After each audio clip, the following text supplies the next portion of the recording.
Rich Shea here, unboxing Earth, a game by Maxime Tardif, presented by Connor McGooey, whatever that means, published by Inside Up Games. Earth is kind of the new hotness, and I'm kind of a sucker, but I get to play this once first before I bought it, which is always a wise thing to do, and I really liked it. A lot of people have compared it to Terraforming Mars and Ark Nova, and it does have some of that creating order out of a chaos of cards and possible moves to try to score points, and I like that. It's a shorter experience that way. I'm not sure quite the depth of Ark Nova and Terraforming Mars, but it's a fun experience, and I think what will be a shorter period of time most of the time when you play. So let's look inside. The box, of course, has a lovely picture on it about the Earth, composited by somebody. The rules, glossy, heavy stock paper. The rules are pretty good. Spread out, objective, credits. As you can see, there's a lot of white space, which is good when you're learning things. A lot of numbers referring to things. There'll be sprouts and dirt and a million plant cards. Some objective cards. They're called fauna. They have animals. That's representation.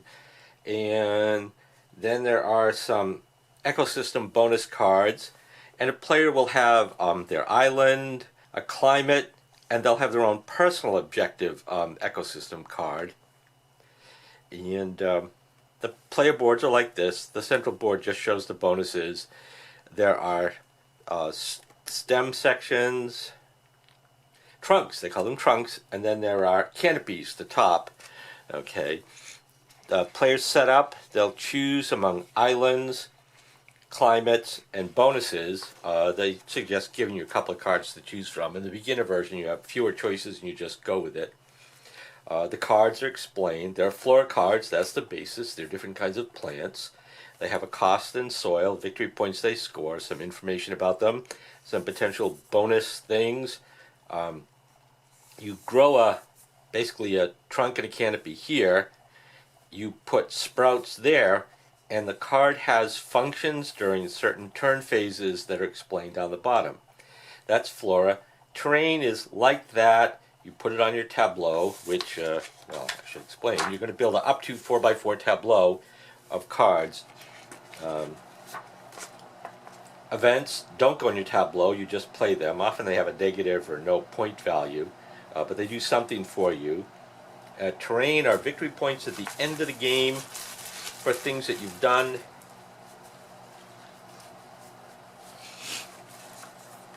Your island has your starting hand and some benefit. Climate gives you a benefit and has some victory points.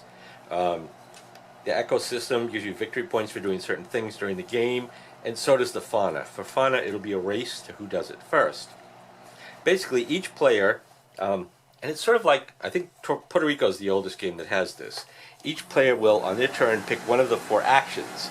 They do the top part, everybody does the bottom part, and then everybody triggers the terrain and flora on their tableau that has actions that occurred during that color phase. For these 3 actions, composting, watering, and growing, there are some cards that activate in any of those 3 phases. But during the planting phase, only planting cards will activate. It's pretty straightforward. It's a good system. Everybody's busy all the time. In fact, so busy that they recommend that some of the actions you just do simultaneously to stay out of trouble. The colors mean something.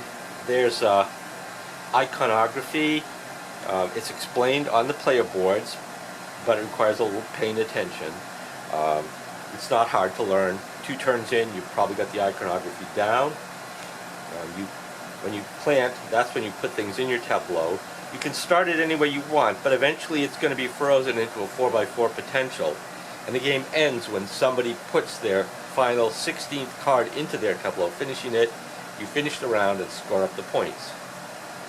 So, typically, like planting is 1. The person who chooses planting can choose 2 cards to plant, paying their soil costs. Okay. Then they draw 4 cards and keep 1. Everybody else may plant 1 card, 1 flora or terrain, and then they draw 1 card. Very straightforward that way. Composting, the player who chose it gets a bunch of soil and can compost. Compost consists of taking cards either from the deck or your hand, putting them on the compost pile, where they have typically points at the end of the game, 1 point each. However, there are actions during the game where you can spend your compost to do something else, so you can give up the victory points to accomplish something. Watering lets you place sprouts. Sprouts go on cards that you put in your tableau. They're worth a point at the end of the game. Again, you may have an occasion to spend, in fact, you can always spend 3 sprouts to get 2 soil, except in the middle of an action, which is something you do, but remember, you're giving up points, but you might need soil. It's the currency for building your tableau, and of course you don't have enough, especially if you want to put some expensive flora in your tableau. And then drawing cards and placing growth tokens is the 4th kind of action, where everybody gets some cards, but the person who chose it gets the most. Ecosystem cards are objectives. There are 2 on the board that everybody shares and 1 private one. At the end of the game, you meet the objectives. They're explained pretty well. Some of them depend on card geometry, which has like an icon there. Some of them depend on wording, but the different word classifications are indicated by boldface, underline, or I think italics on the card, so it's pretty easy to figure out. Probably the trickiest thing is that 11 plus, that means, here, let me bring this up closer. When you see 11 plus on something, it means 11 or more, and if you see 3 minus, that's 3 or less. I guess I would have gone with the more classic mathematical greater than or equal to, less than or equal to, but they decided to do that. Okay. There's some simplified things for first-time players where you avoid doing certain things. If you're a gamer, don't. Go right to the advanced thing.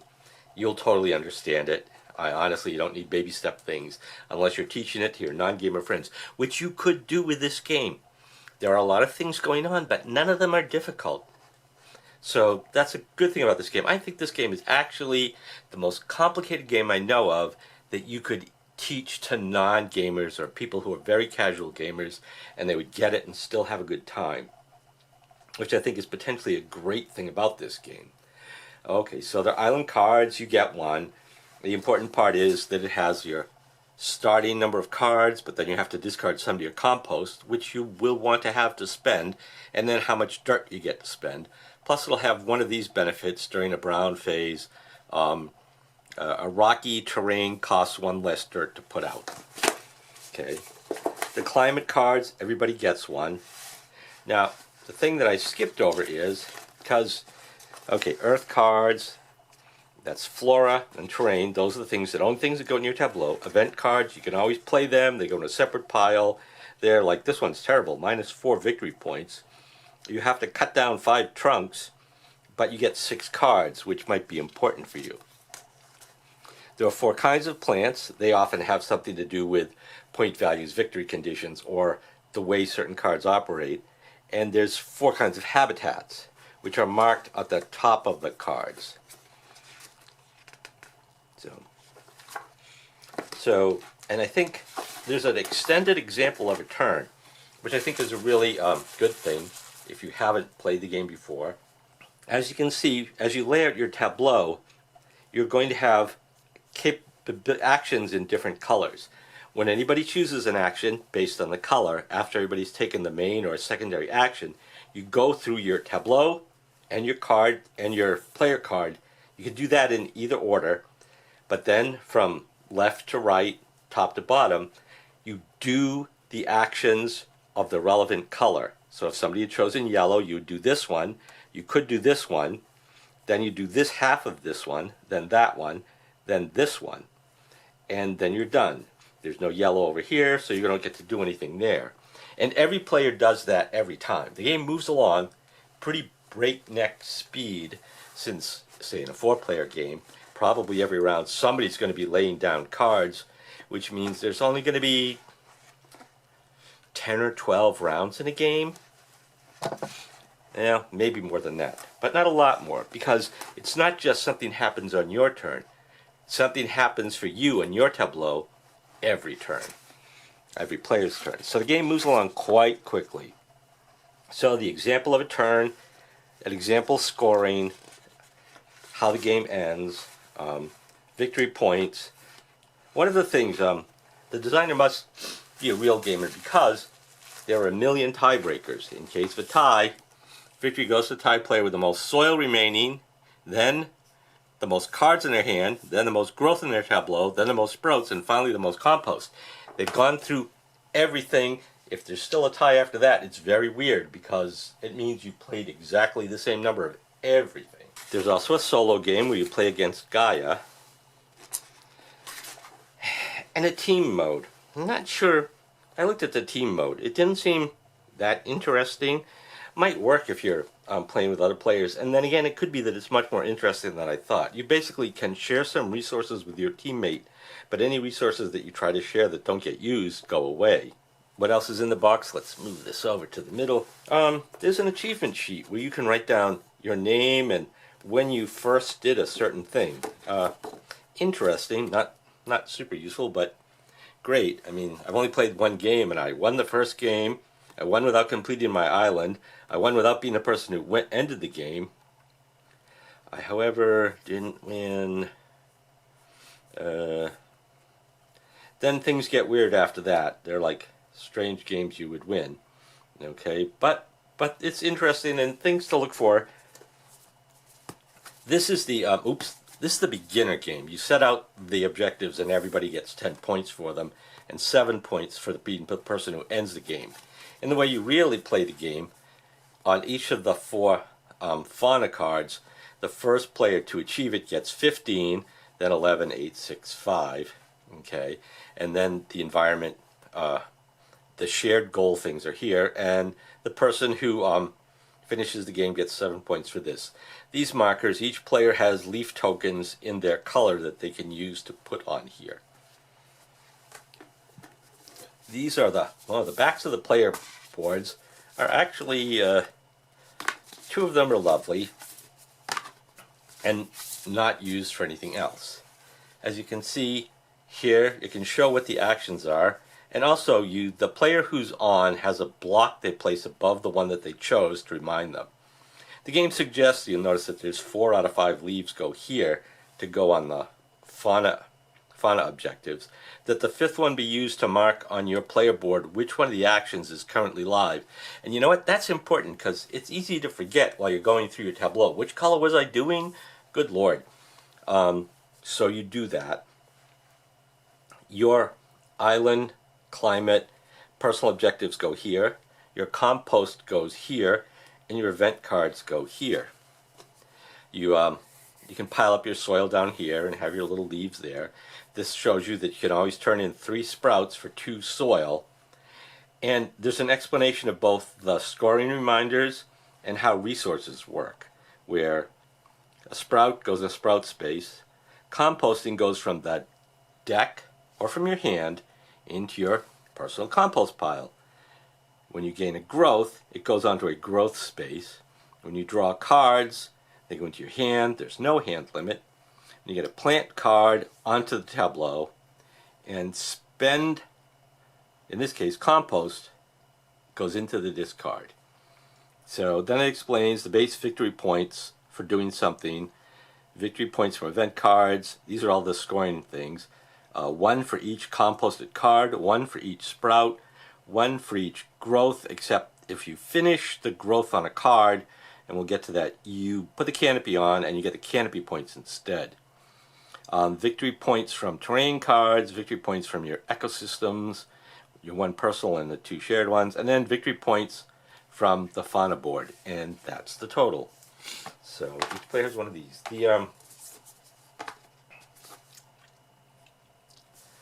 This is for the team player board. That's the shared resources.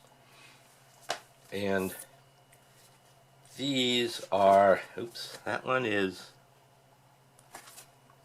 I'm not sure. I think it's the same on both sides. Oh no, this is, these 2 are for this side of the card, is for the solo game. And this is for keeping track of what Guy is up to in the solo game.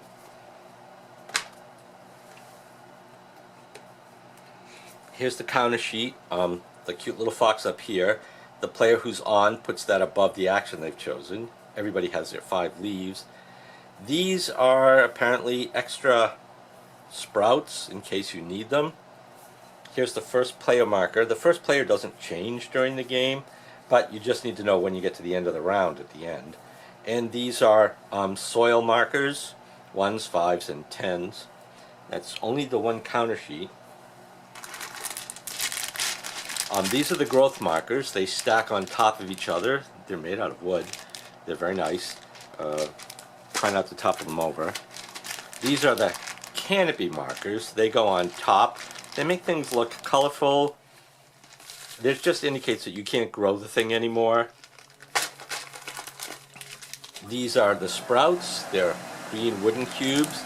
I guess they think there might not be enough because there's the extra cardboard ones available. And there's a scoring pad. It's tiny, but it does the job. Assuming you need it done. As you can see, there are a boatload of cards, an almost terrifying number of cards. So let's take a look at a few close up. They actually have an unwrap thing, and the unwrap thing on these actually work. I don't even need my knife. Wow, that's amazing. Usually it's hit or miss with those. So here's an island. It's not worth any victory points. It has that marker on it, which might affect some endgame scoring. This one's, no wonder, the reason it doesn't have any points is you start with 12 cards, discard 5, have 6 soil. That's a pretty good startup. Some of them have, here's like, get 4 points for having the island, but you only start with 8 cards, discard 5 of them and have 6 soil. And then you have a yellow action, right? Plus 1 card when you plant these kind of things that turn. Not super powerful. These are the climates. They just have, basically they have a victory point thing and they have an action and probably fewer victory points. Oh, they also have some climate, some of these things on them which may affect your endpoint things, a mountain and an arid thing. They have victory points and they have an action which might be more powerful if you have fewer victory points. This one's plus 2 cards when you choose the red action. This one's worth 3 victory points. It's take away a trunk, get 2 soil, which might be useful sometimes. These are the ecosystems. Earn points, that's the point marker, depending on the total number of trees in your island, up to 7 of them. Somewhere between 0 and 30 points. Basically, you're going to go for trees, which I think are a little more expensive than some other things, but also, one of the things it has, down here, I don't know if you can see this, 19%. That means 19% of the cards match your requirements. So you can make some strategic judgments. For instance, this one's 3 for every 2 mountainous terrain. 47% of the terrains have mountains, so it might not be hard to do. And it also reminds you to check your island and your climate to see if they have the markers that you need to do this. So that's all of, there's a bunch of these, so it varies it up quite a bit. The fauna cards have an animal on them, and then they have a 4 plus flora that costs 4 or more, each of which has at least basically a tree, and that's where eagles live. I think they tried to make them sort of match. 6 expensive flora, and you have to have 4 cubes on them by the end of at the time you score this, or at the time you score it. A lot of these you can score them, like 20 plus cards in your hand. After you score them, you don't have to reach requirement anymore. So there's a big variety of the fauna cards. Now I think, I'm doing this again with my knife even though I don't have to. The rest of the cards are, these are flora. You can see your cost and soil, points you get, sprouts you can put on them, these markers that might help you with something, okay, and this one, it only takes 1 trunk, so you'd immediately put a canopy on it, and it's worth 2 points because it has a canopy on it. Other ones are more typical. This takes 3 trunks, or 2 trunks and a canopy. But once you get the canopy, instead of being worth 3 points, it's worth 4 points. This doesn't take many sprouts. They all have an action at the bottom. Some of them, let's go. So those are the different colors. Let's see if we can find one that has, this has 2 actions. During yellow, it would activate this. During red, it would activate that. Let's see if I can find the striped one. Now, some of them have an action.